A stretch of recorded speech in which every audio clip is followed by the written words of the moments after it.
Hi everyone, welcome back to Adrian's Digital Basement.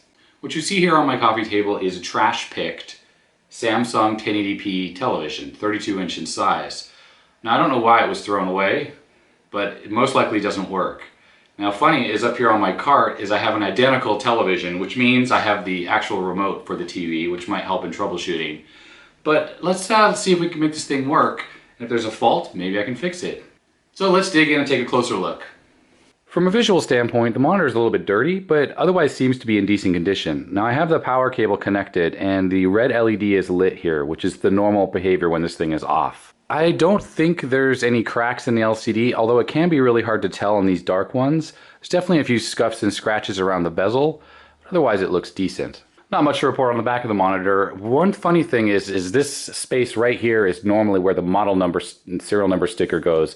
It's been removed by someone. This monitor doesn't really have a whole lot of inputs. We have a single composite/component input here. There's a 3.5mm audio out, an optical digital out, antenna in, which is for both ATSC, which also does analog. Over here, there's a regular power input. Over here on the side, there's a USB port, which I think is just for 5 volts out. I don't remember if this thing even supports thumb drives. And it has 2 single HDMI inputs. In typical Samsung fashion, there's a little bit of a joystick button thing here. That's for controlling it when you don't have the remote control. Now this is the TV, this is the other TV that I already had that has the sticker. Now since the sticker is completely missing off the other TV, I have no idea if it's exactly the same model, but it certainly appears to be. Alright, I apologize for all the glare, but we're up here in the living room, which is where I had the remote control, so I'll probably move down to the bench to do a little more further testing. So it's plugged into the power, the red LED's on. Let's hit the power button. There's the normal Samsung startup beep, which you can turn off luckily. I have that turned off on the other TV. I hate that sound. And what happens is the power LED sort of blinks for a second. Might be hard to see. Alright, the power LED has stopped blinking and we definitely don't see anything on the screen. It did sound normal with the startup sound, which would imply that the main controller is working. So what I'm going to do is I'm going to take this flashlight here and I'm going to shine it at the screen and see if the issue is just the backlight that's the problem, and maybe we can see if we have an image or not. Alright, well right off the bat, I can see something on the screen. Let's get closer with the camera. Alright, so you see there, it says weak or no signal.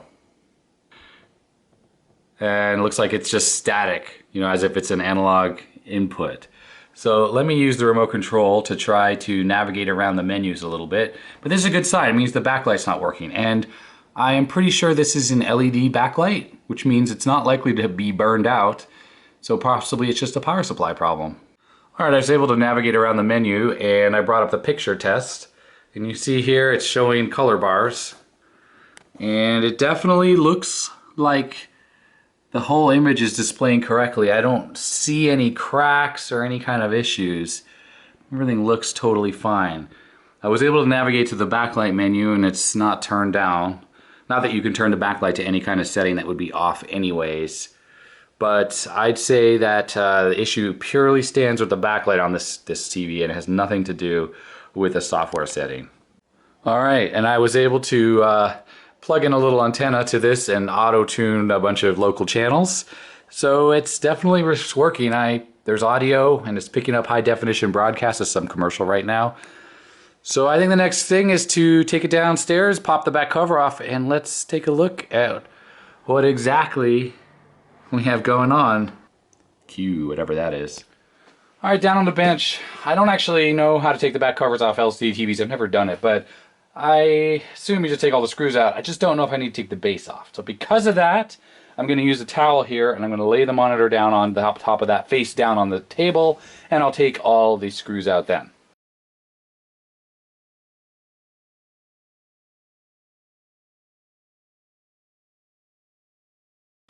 So it looks like under the base there's 4 more screws that hold the back on. So you definitely need to take the base off. Okay, I think the joystick, there's a little access panel here that was removed with a screw, and I think it goes to the joystick. There's a little cable in here, a little black wire. Let's pop that off. And there might actually be clips as well. Ah, there we go.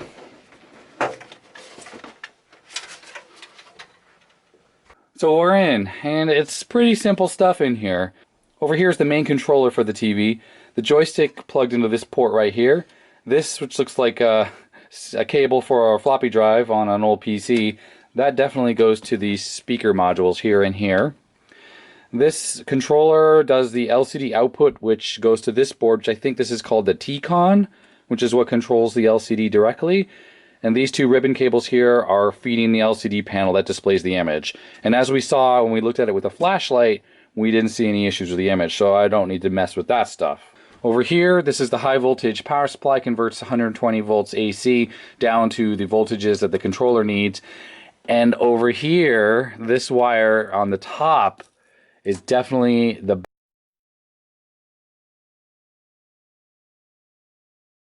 So while the backlight is plugged directly into the power supply, and this right here is likely the backlight's power supply that generates the voltages to drive the LED backlight, there is a signal that comes from the main controller that enables the backlight, basically turns it off and on, and also controls how bright it is.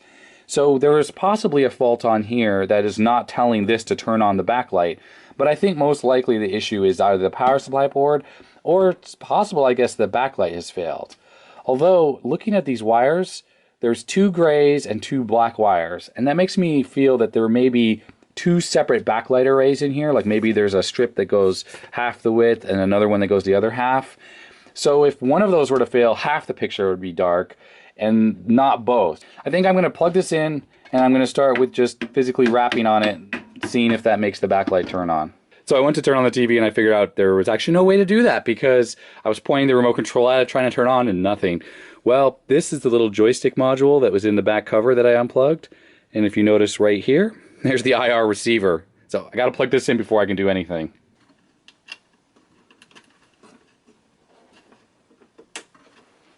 All right, plug this in here. Push the button. The T-Con board has 3 blue LEDs. That's interesting. So we definitely have no backlight on here, and it's a bit hard, a bit of a pain. I have to like lift this up to kind of look under here. I can tell some water is actually dripped inside of the case. There's some drip marks here. So I'm going to use my plastic screwdriver here.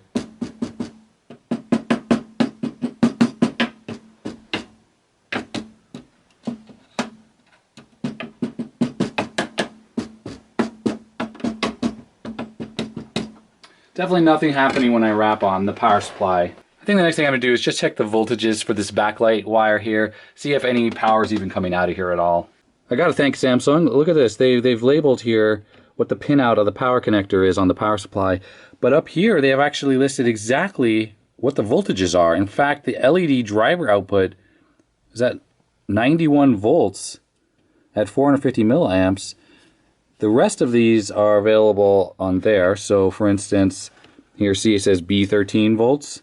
B13 volts is 12.8 and 1.5 amps, etc., etc. Up here, this is the backlight LED control, and you can see there D+, S-, S+, D-. So I guess those are the way it's hooked up. Even more interesting, this power supply is a multi-voltage power supply, and I could have sworn on the back of the monitor where it shows the input just says 120 volts. It doesn't say that it can actually work at multi-voltage. Over here on the main controller board, there's a connector here that says debug, and I wonder if that's a serial line. Maybe it's worth connecting to.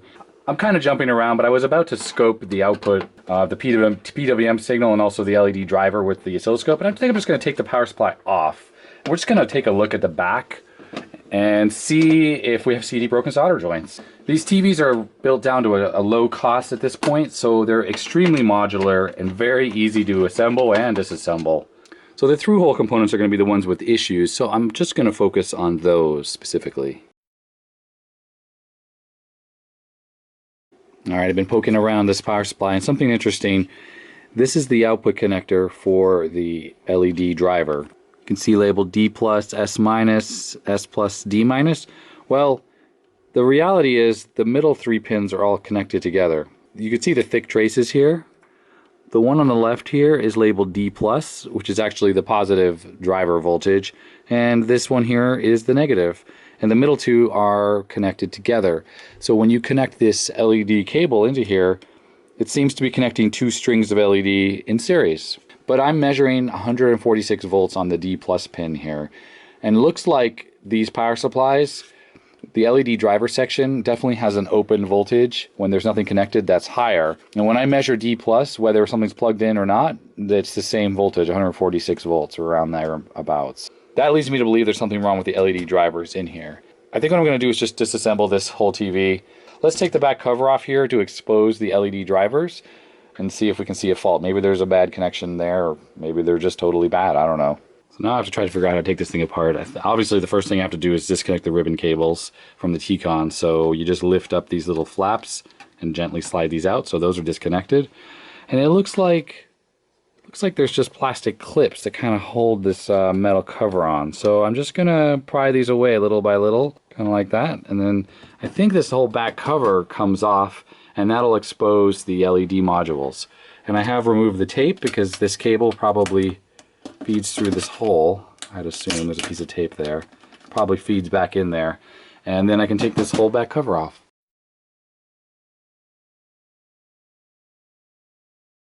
Oh, that was a little bit of a pain. Okay, so what you see here is the actual LCD panel. It's underneath this sort of light diffuser. Here it is. These are the various layers, and it all kind of shifted around. So I gotta say, the way these are assembled, it's just all plastic.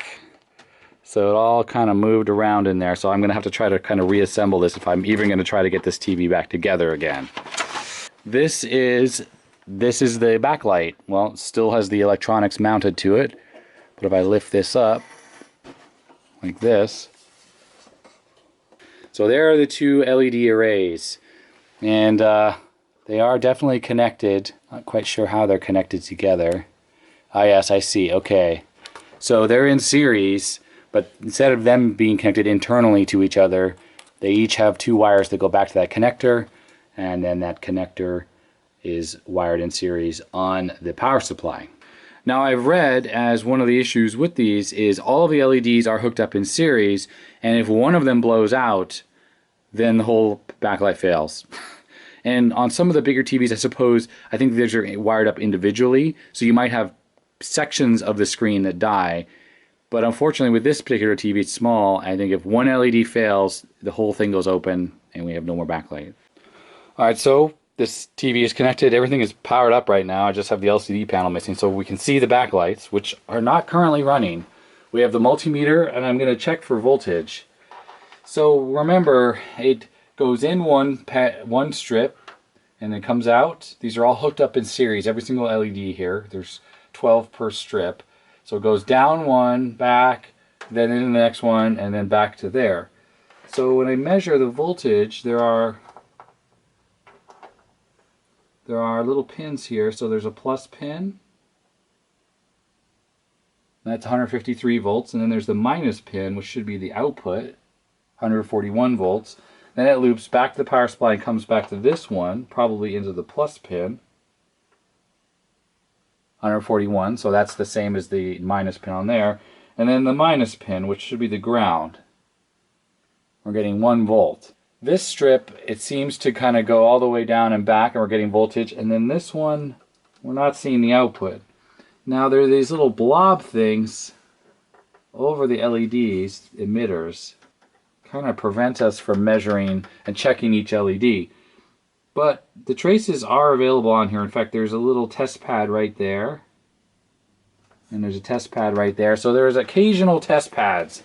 So maybe I can power up pieces of this with my bench power supply, 3 LEDs. I'm going to unplug the power from the TV there, it's gone. And I'll probably unplug these connectors here, so I'm not sending any power back into the power supply. Alright, so I have these 2 test leads connected to my bench power supply. It's set for about 9 volts, 9.2 actually, but only about 20 milliamps. And there are no test points I've found on these strips, but these are sharp test leads, and I just sort of scratch away at the solder mask. And I have definitely found issues with this particular strip. So here's an example. If I connect here, and let's see here, 1, 2, 3 here. So we light up those 3 LEDs, no problems. And I can, with lesser volt, I can get each one to light up.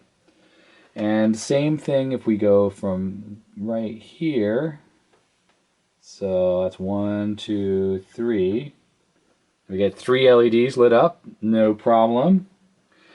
Now I've marked a couple of these, like this is a problem, this one is a problem, and there's one over here that's a problem.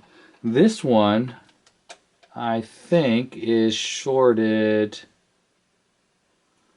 is dead, and it seems to have died and stayed connected in series. If I try to connect it like this, just nothing happens. So at least the current passes through it, so it would light up the others. But if I go here, which should light up this one, and this one, we get nothing. This one is dead and it's open. Now way over on this part of the board, this one here is also dead. So we go there, and under the tape here I connect to the positive lead. There we go. So we get another one that's dead, passes right through. And the strange thing is if I do connect directly to it, it flashes for a second and then it goes short. And you know what? That just killed it. So it's totally dead now. Let's see if it's still... No. Okay. That died open. So it was sort of passing, but it was just flashing and then dying. So that one's open. This one is dead but passing current. This one was dead and then going short, I guess just like this one. So I sort of blew those up. The top strip, all is not well on this one either. So these 2 LEDs are bad. This one here, when you give it power, runs for a second, then dies, but it seems to pass current.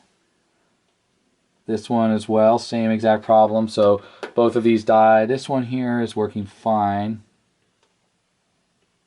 Well, that one works good. Then this one here, it's also flaky. It's weird, is sometimes it does work, but most of the time it just comes on and flashes. And that one looks like a dead short according to the power supply. This one, not quite a dead short. It's consuming 42 milliamps right now. This one, 42 milliamps. I think that's actually the current maximum I have allowed. This one's drawing 42 milliamps. Yeah, so they're all not working. But everything else on this strip is fine. All the other LEDs over here work. It's just these 3 are bad. And on this bottom strip, this one is bad, this one is bad.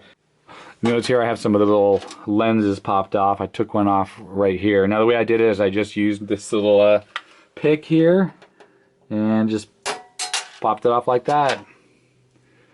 Sort of comes off. I assume these are kind of melted on or glued on. Ooh, this LED has a little black mark in the middle of it. So you can see this LED has a little black mark. So that, I think this one was the one that was dead and open. This one here, it doesn't have quite as much of a mark. Let's pop this one off. This was another bad one. Got a little bad mark in there too. Up here, these are the 3 on the top strip that flash and then pass current. That one has no black mark. That one has no black mark. That one has no black mark. So I took off the LED strips and yeah, aluminum backed. I mean, it's going to be kind of difficult to solder. These are giant heat sinks essentially. But 6 bad LEDs, and I assume what was happening is they had failed and the TV was just driving these anyways, and probably what eventually happened is the voltage goes up, I think, when some of the LEDs fail close, meaning they're still passing current, and eventually one of the other ones just gave up and failed open, and that killed the whole backlight, and then that's when the person threw away this TV. So I think the question is at this point is, should I fix this or shouldn't I? I gave a little quick test at trying to remove one of these LEDs, and I didn't have any success. I assume you need a lot of heat, or maybe have to heat up this entire strip first. That way it doesn't wick away all the heat. And I looked online, and it seems like replacement strips 20 bucks. Not so bad, but I guess the question is this TV even worth fixing? It did appear to work. Of course, I took it apart. It might have, I don't think I broke the panel in the removal process, but anything is possible. So at this point, it's really a decision. What should I do? Should I order the replacement parts for this, or should I just part it out? These parts are interchangeable with the TV I have upstairs, so if I keep these components and toss the rest of the TV into e-waste, I'll at least have spare parts for the TV upstairs if that ever breaks. But yeah, let me know in the comment section if you think I should go ahead and order these parts and try to fix this. So I soldered on some cables onto the debug port. Here's my serial UART set to 3.3 volts. So of these three wires here, the gray cable is ground, and then these are RX and TX. This one I connected, but I don't need. This is 5 volts, so that's not really used. The reason why I didn't put a pin header on it's a different pin pitch than I have in stock, so I just put wires directly into it. Unfortunately, absolutely nothing happens interesting when you turn the TV on. You just get this. So that's it, and if you change channels, you kind of, I'm pushing channel up, down. And if I turn it off, does that. Goes into standby. Interesting when it's off, you can push buttons and you get ends. Alright, so that's it for this video. Sorry I didn't actually get the TV working. I really had no idea what was wrong with it when I started. So if you thought this was interesting in any way, you know, appreciate a thumbs up, but you may not like this video at all because it's kind of different than I normally do. So feel free to give it a thumbs down if that's the case. Put your comments and questions down below, and don't forget to let me know if you think I should try to fix this thing or just scrap it after all. Alright, I'll see you next time. Bye.